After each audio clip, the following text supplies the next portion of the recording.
Hey, it's Alex here with another episode of the Startup Secrets Show. Today I'm joined by Valerie Ellis. Valerie, how are you? I'm good, Alex. How are you going? You're in San Francisco, I apparently. know, and you're in the United Kingdom, London? Yep. A sort of southwest London area. Okay.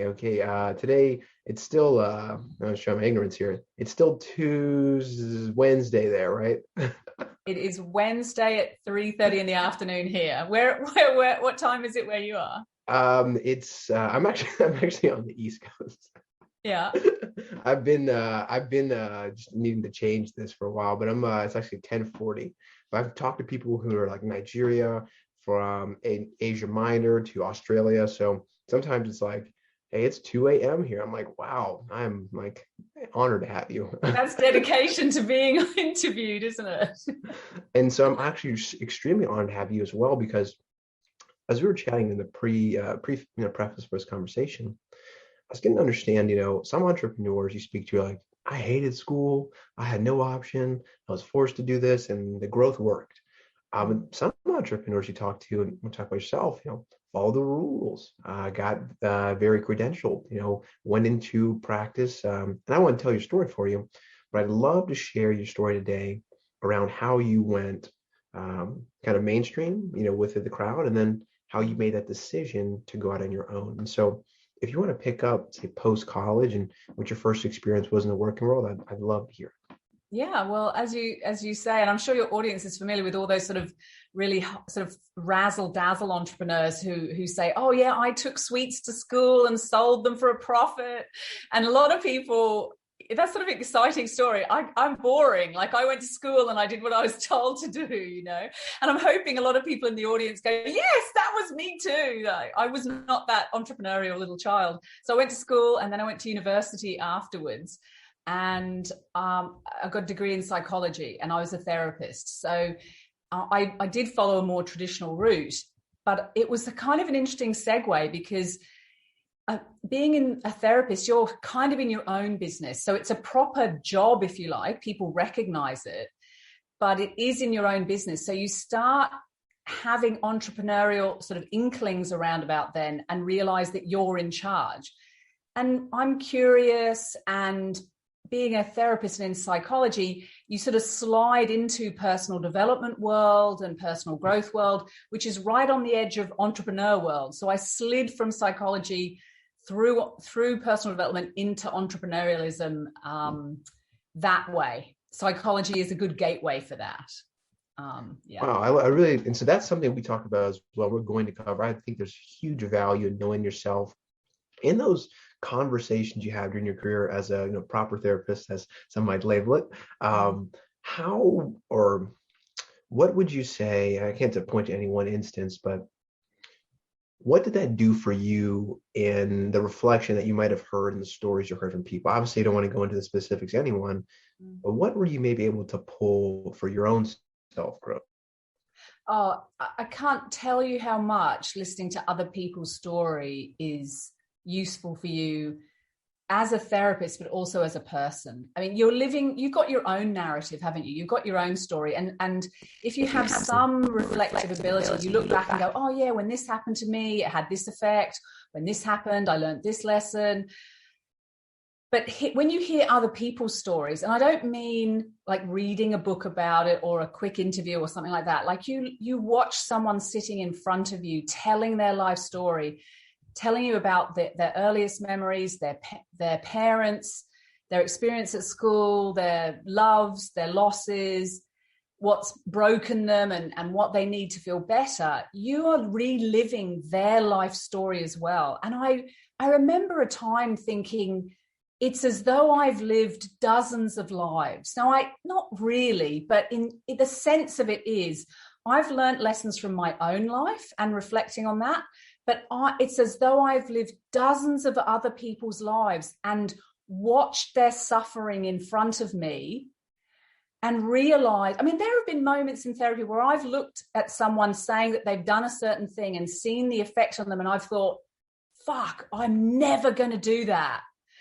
I didn't have to try it myself. I didn't read it in a book. Like their story, telling their story was so powerful that it underlined for me what I should do and what I should not do as a person, let alone learning about it, learning as a therapist. So it's incredibly powerful and valuable listening to your clients and going through their experience of life and experiencing a kind of personal development through their process as well. Wow. And I want to add, just my takeaway there is, like, I want this show to be a little bit like that. Now, it probably will never be that intimate, right? You have 10, 8, several sessions of people to really get to know them. But man, I've shared my mistakes in business. I've had tons of people share theirs. So I really appreciate the candor and the candidness of that answer. Because I've never thought of that or even thought of it like in that way or at all. And ideally you don't. Like one of the goals as a therapist is to be quite unimportant in the situation. You're meant to be a background for the person. They are the one in the spotlight. So ideally the client never thinks about the impact they're having on the therapist. And in the world at large, therapists don't want to send the message that they're the significant one. We want to send the message that the client is the significant one. But yeah, any therapist you talk to would absolutely say that their clients have an impact on them. Oh, amazing takeaway right there. And so what we're going to do and what I want to do is talk about that shift from therapy into entrepreneurship. But before we do that, just so that people can frame this in their mind within the same context, because I think this episode is going to be dedicated to those who are that successful 8 to 5, 9 to 5 position where they've located a job that's good and they might be considering outside opportunities. What drew you to your profession? So before you even consider entrepreneurship, I want people who they get frame it in their mind like, oh, I also was drawn to my profession because X, Y, or Z. What is really true for me is that people have the most impact on us, not ideas or lessons or principles. It's the relationship we have with others. You think back in your life, the moments where you've been really hurt the most, or you've really felt lifted up, it's from the interaction you've had with another human being. It's from a relationship.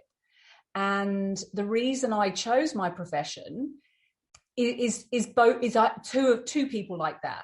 I had a very unhappy childhood, and I needed help recovering from that. My family are very negative, very focused on the problem, not the solution. It's everyone else's fault. They're a victim. Like that is the world they live in. And I knew I didn't want to be like that, but I didn't know how to be anything other than that because they taught me all the lessons. I left childhood with only those lessons, and I was very unhappy as a consequence. And then I was in a relationship with someone who could see how miserable I was, and they gave me a book. And that book changed my life. And more specifically, the fact that they gave it to me changed my life. The fact that this person cared about me enough, not just to see my unhappiness, but to want to do something to help it, really had a massive impact. I read that book, and that was the moment I said, I want to do psychology. And I went to a great deal of trouble to get into university and 4 years of a degree to finish that goal. The only goal I'd ever achieved up to that point. So it was the horrible relationship with my family and this truly kind, loving relationship I had with this person who gave me the book that was the sort of pivot from moving from an unhappy existence towards a happier existence. And that deep meaning, that deep, whatever that pulls you. So I love to hear that, not because of the situation, that's hard, right? It's hard to hear the struggle. However, you overcame it and you understood how, and you applied that system to helping other people, which you are doing now. So I want to keep that in mind, and we're going to touch on it. One piece I want to add to that is whatever deep sense of meaning you're looking to get out of life, not just for us, you and me in the call, but whoever listens to this, our followers, it's okay, even if it's a job for a while, right? Because it sounds like you got a lot of value out of that job. Oh, huge, huge. And Being a it does. therapist was very therapeutic for me. Absolutely, absolutely, absolutely. And so it doesn't have to always be entrepreneurship right out of the gate, your Mark Zuckerberg, etc. And you gotta figure out what you need in your life. And Mm. so the same way she went around figuring out, hey, this is why I'm going to get this job or this position. Some people who are in the 8 to 5, 9 to 5 world right now are thinking, hey, this is why I got this job. I'm a timber optimization analyst or something. You Yeah. know, um, that doesn't mean you have to stay there. There's growth ascribed to that. Mm. So let's talk about that growth, because the theme I'm seeing currently, like within yourself, is that self-awareness, right? Even if it's just, hey, I have a problem, I don't know how to solve it, eventually figuring out how and then doing it. Mm. You're bringing that now to entrepreneurs. Do you mind touching on, the value, or before we get to the value, what you are currently, or that transition from the therapy world to the business world? Mm. So the question was, Yeah, that was a whole lot. I was like thinking of I just want to make sure I actually answer a question you want me to. absolutely. So before we get into the benefits ascribed to them, what was that transition like going from, hey, I am in this organization, corporate position, to I am now doing this entrepreneurially?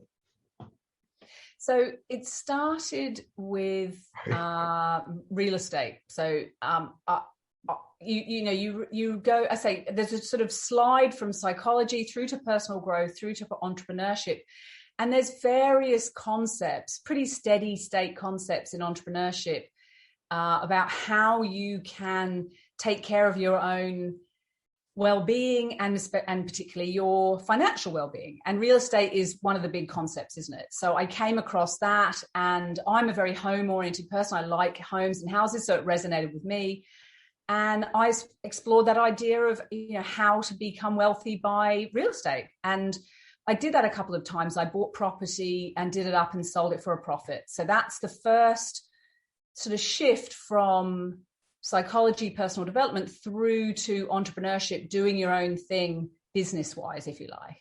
Mm-hmm. And you were still doing your full-time job on this while doing this on the side? Yeah. And look, it was never a full-time job. As a therapist, I never worked 40 or 50 hours a week. It depends your ambitions, I suppose. Because it's a profession, it's well paid enough that you don't have to work 40 hours a week to make a reasonable income. And so you've got time left over to explore other things. Absolutely. Like real estate. Yeah. Very interesting. I like that. Because this is let's keep going there, right? There's so unique veins here. And so as you're investing in real estate, I'm sure you're connecting with great people along the way. I don't want to minimize the networking and connections you grew that way. But what happened next after you said, hey, I've got some success after these first few homes? Well, I had a failure. I bought a house that didn't turn out to be a profit. Yeah. So if anyone's listening who's into real estate, you know that the location is really important. So I happened to buy a house that was in a bad location, or a location that meant something to me rather than a location that was wise from a real estate point of view. And I would say I probably lost a little bit of money, and as a consequence lost confidence in doing that as an activity. I didn't have a bigger picture in mind, a longer term strategy. It was sort of one after the other. And because of that, when one went wrong, I got surprised and stopped. So that was what happens next, actually. That's very candid. I love this. How long ago was that experience, if I'm asking? That would be maybe 12 years ago, 10 years ago, something like that. Yeah. Tough time too. It's around 2008. Anything was, the real estate is very struggle oriented. I understand that. And so how did you make that switch from physical, like real estate, the most real product in the world, right? Real estate, to packaging your IP and selling that? There's obviously some skills you had to gain along the way, or things you had to do differently. Well, definitely it was, you're right, a sort of retreat from the tangible to the intangible. And I then looked at packaging up how I would package up the psychology stuff. So I've written a couple of books that was sort of very centered on what I did. It was all about relationship. The most of the clients that I had were to do with divorce and dating and repartnering. That was the sort of speciality area that I had, relationships, as opposed to other kinds of psychology like post-traumatic stress disorder or parenting or something like that. And so it seemed once you get into entrepreneurship, again, another concept that comes up is promotion through books. So I wrote a couple of books on psychology, in particular around relationships and relationship advice. And then I moved from where I was, which was Australia at the time, and I've now moved to the UK. So that produces quite a big chunky break in the middle of things, moving country entirely. And then, of course, COVID. I mean, absolutely. I'm thinking you opted to move from Australia, United States, United Kingdom. Would you go with anyone apart from yourself, or is this a solo journey? On my own. Yeah. Very strong-willed. I see. Like I tend to be. I apparently I am. I don't seem to be from my point of view, but yeah, I take risks. The thing is, though, because I don't have children, it's a lot easier to do that. I'm a lot more like a person in their early 20s than someone in their 40s who has children and therefore big responsibilities and has a massive impact on others. So I can afford to be more experimental with the choices I make about my lifestyle. Also, I happen to have UK citizenship and Australian citizenship. So I have the option of living in both places. Oh, excellent. And so when I say that, I also like, let's get into personalities, because I'm going to segue into that by saying, the reason I said that, and especially in the manner I did, is like, so you're very strong-willed. Like, you move here, you're here. You said I read a book, and then I went to college because of that. And because you're not rah as a person. You're not understated, but you're very there's no like forceful element when you might associate those kinds of characteristics, which might be a limiting belief, right? And we could talk about belief systems in place, but definitely an internal will to do. And so when you deal with entrepreneurs, what are some mental, let's say, things? It can be like belief systems that you see that some people will struggle with, or organization of their life. What are some themes that you might see that entrepreneurs do struggle with? A big one that I've been reflecting on a lot recently is the fear of rejection, because entrepreneurs are the person selling the thing they made themselves, aren't they? And so there's a lot of risk, a lot of emotional risk in making your thing and then putting your thing out there and asking people to buy it. And then people go, no, don't want your thing, and it hurts your feelings basically. But it's my thing. It's my thing, and it's kind of a bit of me. And so when you're rejecting my thing, you're rejecting me, and I think that's true. I don't believe anyone who's even like the top people will admit in tiny moments in interviews that it bugged them when their business wasn't a success. And there's people who are very frank about that, who are big time successful entrepreneurs now, but when a business failed, they fell into depression for 6 months, a year, 2 years, and they gave up, So the feeling that when you put your thing on the line and it's rejected or it fails, it's you who's the failure.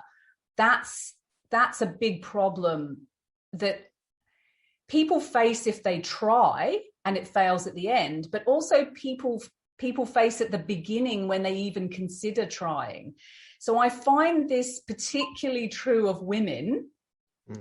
I think I'm reluctant to say it because of the whole gender thing, what's true about men and women, and we're not homogenous. I get it that there's a whole variety, but I think there's some true stuff culturally about men versus women. If you think about it, men in their childhood, when they're boys, they spend a lot of time sparring with each other, don't they? They'll punch each other and wrestle and call each other names and tease each other a lot and be mean. And from a biological evolutionary point of view, the point of that is to toughen each other up for future warfare, right? So think 10,000 years ago, or parallel it back to, I don't know, cows or zebra or whatever else, that young spar with each other to strengthen themselves for adulthood, because adulthood is hard. And that's true of male humans as well. Female humans, girls, we don't tend to do that. Yes, everyone's been bullied, that's true, but culturally, living in a girl's world, we tend to be super nice to each other. So we're like, oh, you look lovely today, and you're so nice, and be my friend, and let's hold hands and be lovely to each other. And if your friend makes something that looks like shit, the last thing you say is that it looks like shit. Like if she does something stupid, the last thing you say is that it's stupid. Like you're always, in girl world, you're always trying to protect each other's emotional well-being. Which is really nice while you stay in girl world. But when you grow up and you become an adult, that is now a liability. And I see a lot of women aspiring to be entrepreneurs or influencers, experts, advisors, coaches, counselors, whatever. And I can tell what's happening that's holding them back is their fear of rejection, their fear that someone will go, no, I don't like your thing. No, I don't like who you are. No, I'm not paying that. No, I don't. No, thank you very much. That everyone isn't going to be super nice and lovely to them all the time. And that's a big challenge emotionally. I think it's a big challenge emotionally for everyone, but I think it's particularly true for women and or people who had a really soft and squishy childhood and didn't get any sort of emotional robustness in the situation. Does that make sense? It does make a lot of sense. And I have other questions and notes here, but I want to kind of go on that tangent. Do you think that it is emotionally healthy?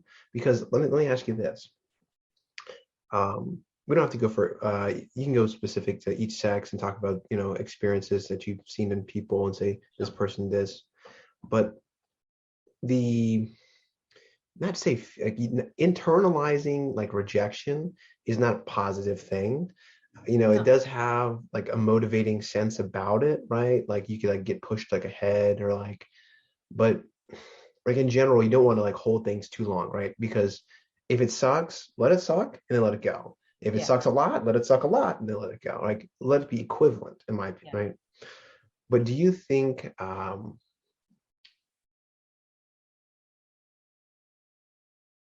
this is a very tough, I can't even get around to the question in my head now. It's like, no, I think I know what you mean. I'll keep talking because I'll give you another example and I'm sure it'll clarify your question because often, it does.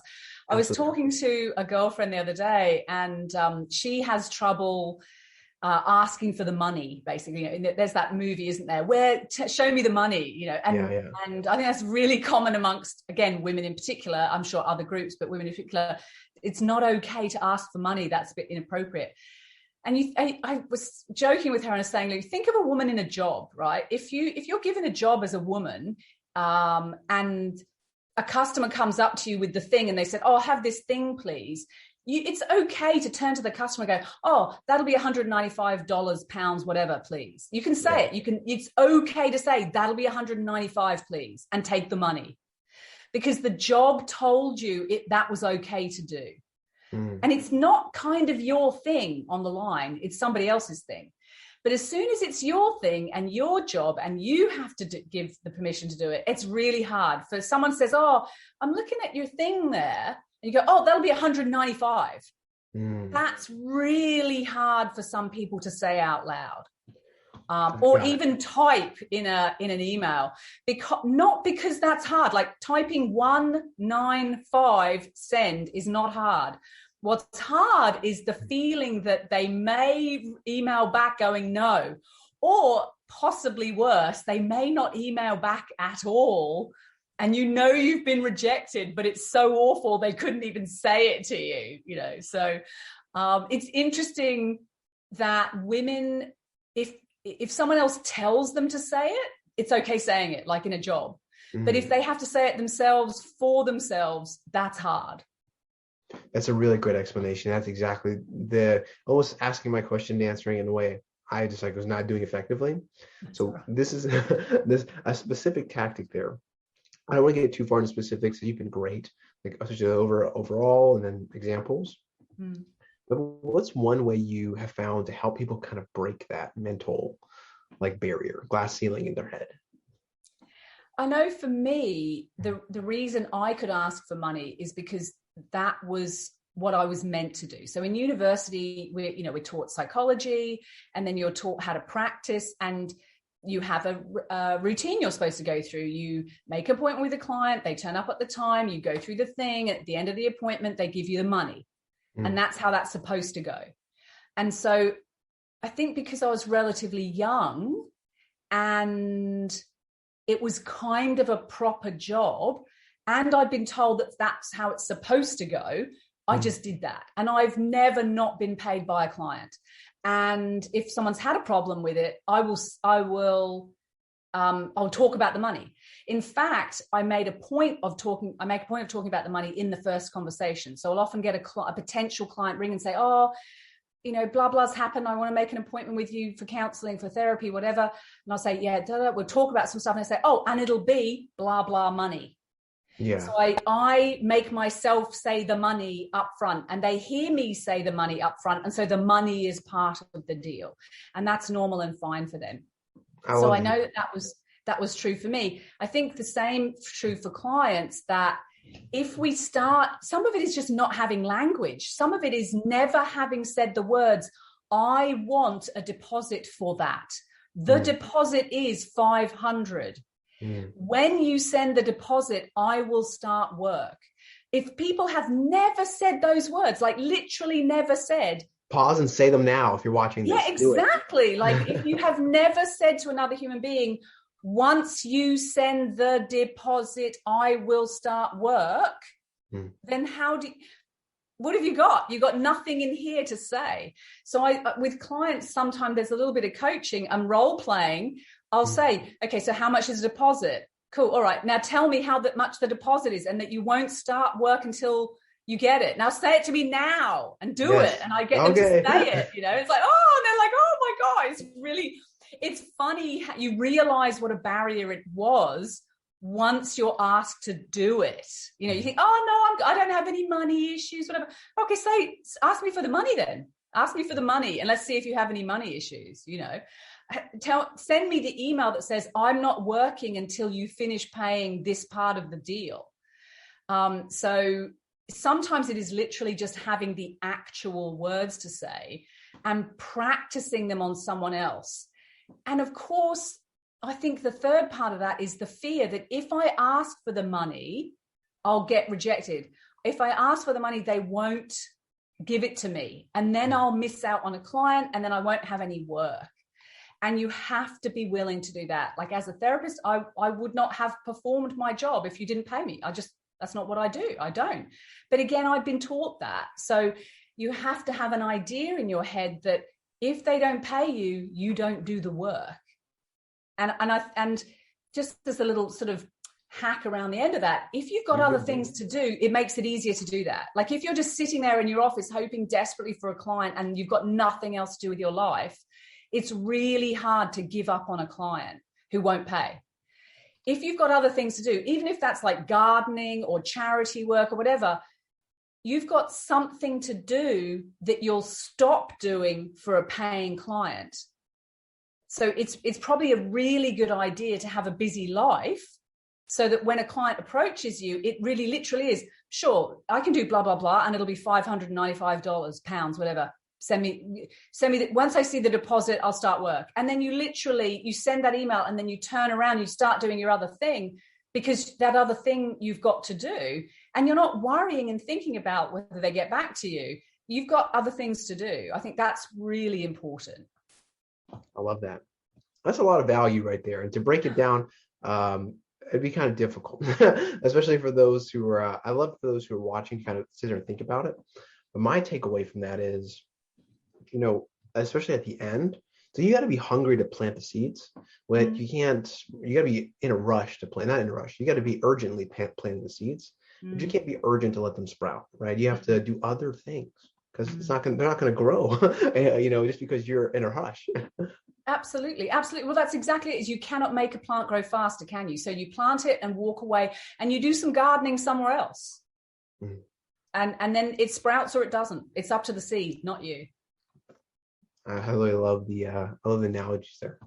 And so that's a really great specific example. And so what I want to do now is, talk about your ideal client, and then of course, how they can get into contact with you. But let's say, Valerie, if we could say, if you're watching this, you should reach out, or who in particular is, Valerie Ellis's ideal client.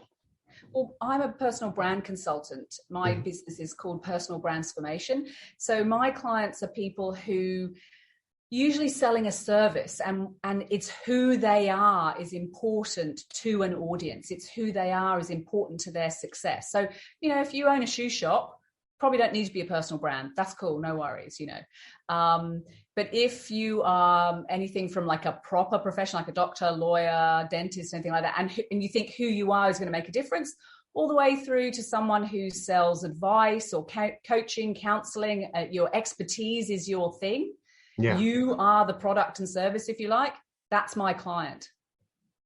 I like to hear that. I like to hear that a lot. And so I think you put together something that people who might not know or be certain that this is the next step, but want to learn a little bit more. I think you mentioned that you're doing some, you offer one-on-one consulting. We're going to talk about that. You have a private members group, which I wanted to highlight you have that we can talk about as well.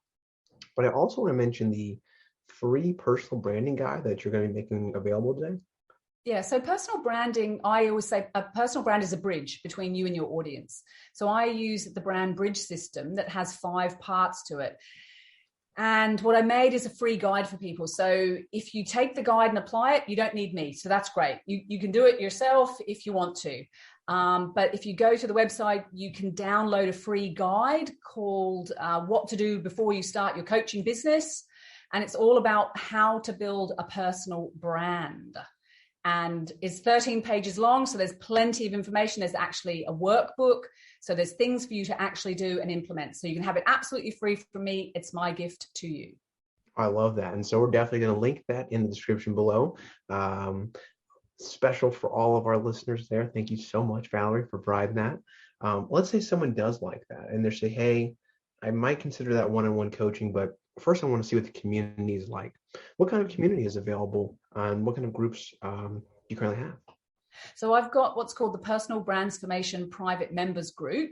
Mm-hmm. So if you want to build a personal brand, but you either don't have the budget or you're not ready to invest quite yet, mm-hmm. then I would join the private members group. So I do exactly what I would do for a client, teach exactly that, step by step in the group. And we do a training video, we do a Q&A session, we do a motivational moment, we have special guests, and we have a report and review where people will come back to the group and say, I've done this. What does everyone think? So you go through the process yourself, but being taught it step by step in the group. So that's an option for joining if you're just touching into this and you think, oh, I want to build a personal brand. I think it has value. Or, geez, I've been trying to do this on my own for ages and it's not working. I must be doing something wrong. Then I would recommend joining the group. I love that. And so as an experience, I can share to that. I read a book on management. It's a really great book. One of the top chapters about the goose. So when geese fly together, they squawk because that matters to them. It signals to their group, hey, we're doing something together and we're validating and there's noise. And so having a group matters, especially if either are, you're aware you're not where you want to be or you're uncertain, that group matters. And say, after that, hey, you've got the branding, you've got the group in place. Do you want to touch on that last bit, that one-on-one coaching you do have available for those entrepreneurs who have grown on that value ladder and said, hey, what really can what else can I do? What value are you bringing to them in that one-on-one? So there's consulting option. You can have one-on-one consulting. Either you can go through the brand bridge process one-on-one, or you can choose to focus on a particular area of your brand or a project. So if you've got like an upcoming talk or you want to launch a new product, we can look at it from a branding point of view. But it's all based on this brand bridge principle. And if you think of a brand as a bridge between you and your audience, it has to look appealing to your audience. It has to look like a bridge that they can get across. So you can't have anything missing from the bridge. Otherwise, people can't get across from where they are to where you want them to be. And also, if it looks a bit dodgy, they're not going to come across your brand bridge to meet you at the other side either. So people have often got kind of a vague-ish sort of a brand going. But I often, when I look at people's branding, there's like little gaps in the bridge, like little messy bits or gaps or things that are off-brand that if I was their potential client or customer, I'd be like, no, they're just, you've got something you can help a client with, but you've put little stumbling blocks in the way that means they're not going to come to you. So we need to tidy it up, refine it, make it look great, make sure all the parts are in place, and then audiences will tootle across the bridge to your side. I'll tell you what there. Not just in the experiences shared, but also in the branding breakdown there, the example of the bridge, but also you have the tiers available, right? This is for everyone. You can take the guide. This is for a smaller group. This is for those who are specifically my ideal client. So you're kind of living it yourself. And I appreciate the most entrepreneurs who are reflecting the values that they espouse. And so, Valerie, I want to thank you for coming on the show today. Is there any last bit you want of advice you might want to share with the audience before we go? Your brand is a bridge between you and your audience. And well, thank you for crossing this one and coming on today. This has been another episode of the Startup Secrets Show. My guest is Valerie Ellis. My name is Alex Kubay. Till next time.